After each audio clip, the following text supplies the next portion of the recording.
பரலோக மன்னா. செப்டம்பர் 16ஆம் தேதி 29ஆம் சங்கீதம் 11ஆம் வசனம். யெகோவா தமது ஜனத்துக்கு பெலன் கொடுப்பார்.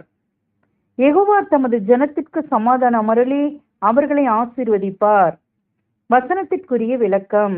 கிறிஸ்துவ ஜீவியத்தில் நமக்குண்டாகும் பல பாடுகளையும் சோதனைகளையும் நாம் மேற்கொள்ளும் போது இவை நமக்கு பொறுமையையும் அனுபவத்தையும் சகோதர அன்பையும் இரக்கத்தையும் வளர்க்கச் செய்கிறது.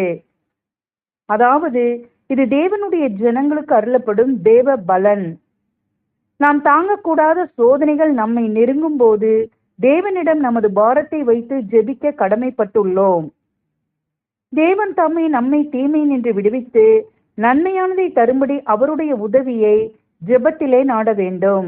அதாவது சோதனையை சகிக்கிற மனுஷன் பாக்கியவான், இவர்கள் சமாதானத்தை அடைந்து தேவனாலே வழிநடத்தப்பட்டு ஆசீர்வதிக்கப்பட்டு இருப்பார்கள். தேவனுடைய ஜனங்களுக்கு இளைப்பாறுகிற காலம் இனி வருகிறதா இருக்கிறது. ஆமேன்.